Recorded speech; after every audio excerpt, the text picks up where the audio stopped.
Now the next topic is the propagation of sound in air. It means how sound travels in air.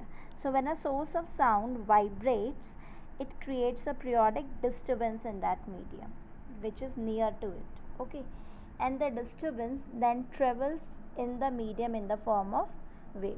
This we can understand by this example. So example is, you have to take a vertical metal strip and you have to fix its lower end. Then you have to push its upper end to one side and then release it. Okay, and as it will vibrate, that is, it will move alternately to the right and then the left. Now see figure, this A, it shows that the steady motion or the mean position of the metal strip and the normal condition of the air layers. Okay, this is a normal condition of the metal strip. Now in this B part, what you are seeing, that as the strip moves to the right from A to B, it pushes the particles of the air layer in front of it. Okay, so when it will move from A to B, when you will stretch it, it will move the particles to its forward direction. So the particles of the air in this layer come closer to each other and the particles will come closer to each other. Okay, and this region is known as the compression.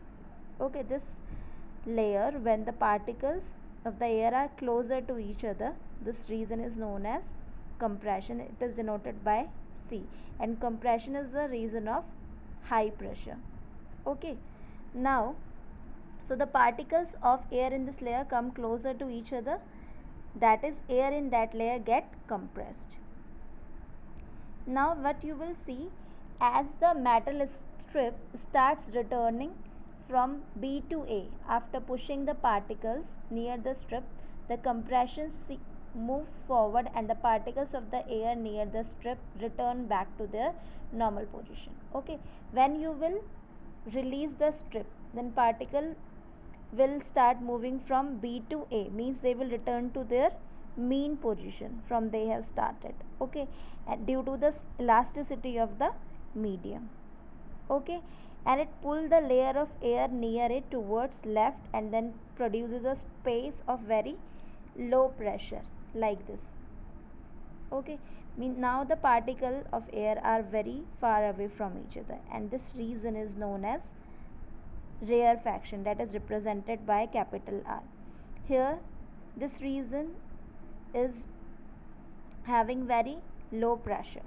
Okay, and by the time the strip returns from C to A, that is its mean position, the rarefactions move forward and air layer near the strip return back to their normal position due to the elasticity of the medium. So in this manner the strips move to the right and then to the left repeatedly, and the compression and the rarefaction regions are produced one after another. Okay, so one complete to and fro means light and reft.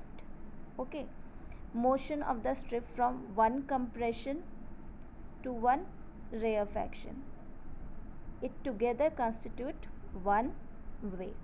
So the region of one compression and rarefaction constitute or form the wave, and this wave, in which the particle of the medium vibrate about their mean position in the same direction of the propagation of the sound, means when the particles of the medium vibrate in the same way in which the direction of propagation of sound is there, that is known as longitudinal wave, and the sound travels in air in the form of longitudinal wave, and these longitudinal waves can be produced in solids, in liquids, as well as in the gases. And due to the propagation of wave in the medium, the particle of the medium vibrate about their mean position and they can transfer the energy with a constant speed from one place of medium to other places. So this is how the sound travels in air.